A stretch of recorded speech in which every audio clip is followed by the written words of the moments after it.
Hi മക്കളെ, exponents and പവേഴ്സിലെ ഒരു കിടിലൻ ക്വസ്റ്റ്യൻ കണ്ടാലോ? നോക്കുക, 1024 ഹോൾ റേസ് ടു -4/5. ഇങ്ങനെ ഒരു ക്വസ്റ്റ്യൻ വന്നാൽ നിങ്ങൾ ആദ്യം ആലോചിക്കേണ്ടത് അതിന്റെ പവറിന്റെ ഡിനോമിനേറ്റർ എന്താണെന്നാണ്. 5 അല്ലേ? അങ്ങനെയാണെങ്കിൽ ആ ഉള്ളിലുള്ള നമ്പറിലെ ബേസ് അതിനെയും 5 പവറായിട്ട് വരുന്ന ഏതെങ്കിലും ഒരു നമ്പറായിട്ട് എഴുതാൻ പറ്റും.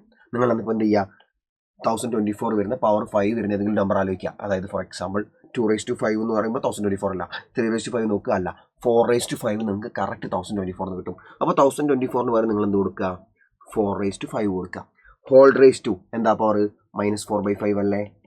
ഓക്കെ, ദാറ്റ്സ് ഈക്വൽ ടു ഒരു നമ്പർ, ഒരു ബേസ്, അതിനൊരു പവർ, വീണ്ടും ഒരു പവർ എന്ന് നമ്മൾ എന്താ ചെയ്യുക, ആ സെയിം ബേസ് എഴുതുന്നിട്ടോ ഈ രണ്ട് പവർ തമ്മിൽ മൾട്ടിപ്ലൈ ചെയ്യും. 5 × -4/5. ആ മൾട്ടിപ്ലൈ ചെയ്യുന്ന സമയത്ത് 5 കട്ടായി പോയി, മേലത്തെ 5 താഴത്തെ 5 കട്ടായി പോയി. എന്താ വരിക, 4/-4. അതെന്തായി, 1/4/4 എന്നായി. 4/-4 എന്ന് പറഞ്ഞാൽ 1/4/4 അല്ലേ?